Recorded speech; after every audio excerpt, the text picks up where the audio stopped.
खबरदार अगर तू दरवाजे से निकली, आला हजरत इमाम अहले सुन्नत मुजद्दिद दीन मिल्लत मेरे आला हजरत से किसी ने पूछा था कि हजरत जी बीबी नात पढ़ सकती है? फतावा रज़विया की 14वीं जिल्द, बीबी मिलाद पढ़ सकती है? मिलाद। आला हजरत ने फरमाया अगर बीबी मिलाद पढ़ रही हो, नात पढ़ रही हो और उसकी आवाज गैर महरम के कानों तक जा रही हो, फरमाया उसे सवाब नहीं होगा, उसे हराम काम करने का गुनाह दिया जाएगा। बीबी को मना है, वो नात की आवाज भी औरत का ही नहीं पड़ता, दीन में तो औरत की आवाज का भी पड़ता है। दीन में तो औरत की, हजरत सैयदा ज़ैनब, हजरत फातिमा की वो लख्ते जिगर जो मैदान करबला में इमाम हुसैन बराबर की शरीक रही सैयदना इमाम हुसैन के साथ। याह्या बिन मोइन कहते हैं मैं 15 साल तक हजरत ज़ैनब का पड़ोसी रहा हूं। 15 साल, घर बराबर होता है ना, बंदा बीबी देख ही लेता है। वो बीबी कभी पर्दा डाल के जा रही है दवाई लेने, कभी नजर आ ही जाती है। कहते 15 साल में सैयदा फातिमा की बेटी का पड़ोसी रहा हूं, मैंने कभी बुरके में छुपी हुई ज़ैनब भी नहीं देखी, बुरके में छुपी हुई ज़ैनब भी कभी नहीं देखी। हजरत अब्दुल्ला बिन जाफर तैयार जनाबे अली मुर्तजा के भाई थे, उनके बेटे के साथ इनका निकाह हुआ था, बीमार हो गई तो हजरत अब्दुल्ला कहने लगे ज़ैनब चल तुझे हकीम के पास ले जाऊं, तबीब के पास ले जाऊं। तो हजरत ज़ैनब कहने लगी आप जाइए मेरा हाल बता के दवाई ले आइए।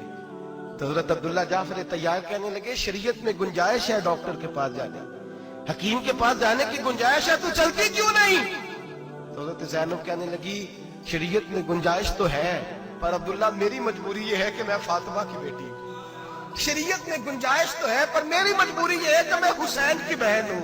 शरीयत में गुंजाइश है पर मैं हसन की बहन हूं। शरीयत में बड़ी गुंजाइश है पर लोग मुझे मोहम्मद अरबी की नवासी कहते हैं। गुंजाइश तो है पर मैं नहीं ना निकल सकती, इसलिए कि जितना कोई अपने आप को दीन के करीब जानता है उतना उसके पैरों में शरीयत की जंजीरें ज्यादा होती हैं। तो जनाब सैयदना अब्दुल्ला कहने लगे अगर तू पर्दा कर गई, अगर तू चली गई, तो फरमाने लगे ये तो अल्लाह की मशीयत है, तू दवाई ला दे ताकि मैं खा लूं, और अगर मैं चली गई तो मैं अपनी माँ से जाके कहूंगी कि अम्मा सारी तकलीफें मैंने छाती पे बर्दाश्त की हैं पर मैंने तेरे पर्दे पर आंच नहीं आने दी।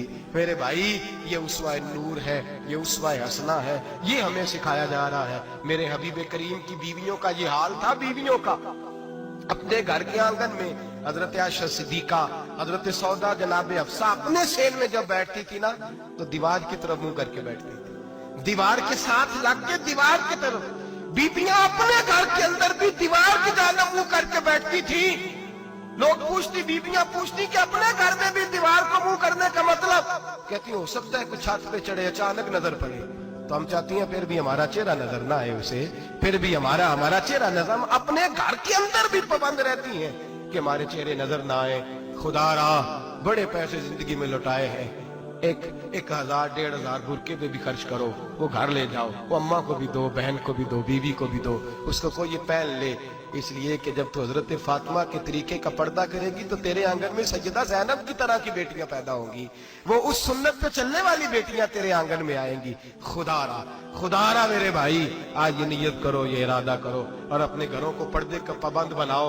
अगर एक बेटी पर्दादार हो गई तो कई खानदान पर्दादार हो जाएंगे, अगर एक बेटी पर्दादार हो गई तो कई घराने संवरेंगे, कई जगह पे नूर फैलेगा। ऐ अर्श के मालिक, ऐ मेरे महबूब के खुदा, तुझे वास्ता है मेरे महबूब की बीवियों का और तुझे सदका हुजूर की शहजादियों का। ऐ अल्लाह इतना करम बरसा, इतनी रहमत बरसा कि मेरे वतन की बेटियां और मेरे वतन की माएं बहनें बच्चियां ये समझ जाएं कि हमारी निजात सिर्फ हजरत फातिमा के बुरके में है, हजरत आयशा के पर्दे में है, सैयदा खदीजतुल कुबरा के हिजाब में है। अल्लाह करे ये समझ जाए और ये जब भी सजदा करें तुझसे हयाई मांगे, ये तुझसे जब भी सजदा करें ये तुझसे अपने लिए चादर ततहीर और पर्दा तनवीर ही मांगे। अल्लाह करे मुझ बेअमल की मुंह से निकले हुए लफ्ज किसी के दिल में तासीर बन के उतरे और फिर दुनिया के अंदर ये रिवाज आम हो कि हर कोई पर्दा करे, हर कोई बापर्दा हो जाए। ऐ अल्लाह तू तासीर नाजिल फरमा, ऐ अल्लाह तू अमल की दौलत नाजिल फरमा, ऐ अल्लाह हमारी बेटियों को इज्जत की चादर अता फरमा, हमेशा मिदहत खैरुल अनाम में गुजरे। दुआ है ये उम्र दरूद सलाम।